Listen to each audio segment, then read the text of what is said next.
Hi, I'm Charlie Venuto. I'm a part-time professor in the environmental science department, and my research focused on how the Kennedy administration helped to create the modern day environmental movement. My research was supported by a grant from American Public University System, would allow me to travel to the University of Arizona and comb through the Stuart Udall archives there. I also relied heavily on the John F. Kennedy Library, which is primarily an internet-based source. When elected to the presidency, the conservation movement primarily focused on the wise use of resources. But at the same time, there's a growing awareness of the degradation to the environment, which prompted Kennedy and his administration to move forward with conservation methods. The new frontier is often thought about is the space exploration component of the Kennedy administration, but it also applied to a science-based approach to conservation. When looking at the Kennedy administration, we have to consider several figures who were critical to this. We start with Teddy Roosevelt, who served as really the first environmental president. One of the things he did was establish a White House Conference on Conservation in 1908. Well, it wouldn't be to 1962 when the next conference on conservation was held at the White House, but this time presided over Kennedy. Franklin Roosevelt created the Civilian Conservation Corps, which put to work many young men who helped to restore damaged lands and created facilities in national parks and national wildlife refuge. Kennedy supported a similar bill called the Youth Conservation Corps, which was directed to employ youth and put them into the field working conservation projects. Eisenhower preceded Kennedy, and he pretty much put a stop to many of the conservation programs that had been in place since Teddy Roosevelt. This created somewhat, I think, a vacuum, which was filled by the Kennedy presidency. One of the first things Kennedy did when elected president was to appoint Stuart Udall, a congressman from Arizona, as the Secretary of the Interior.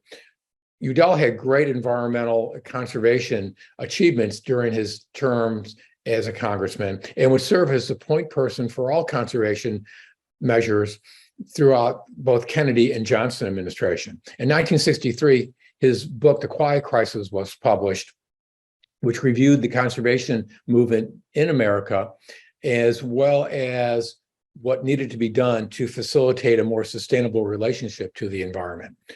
Rachel Carson, who's pictured with Udall here, published her seminal 1962 work, Silent Spring, which shined a very bright light on the unintended consequences of DDT and other pesticides. There was a huge pushback from the chemical industry on the findings from this book. Kennedy commissioned a science advisory committee that reviewed the findings in the book and came up with the conclusion that essentially Carson was right.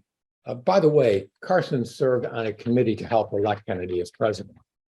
The JFK presidency, of course, as we know, was cut short, but still in the few years that he was president, he managed to get some important legislative accomplishments. Most notably was the creation of the Cape Cod National Seashore.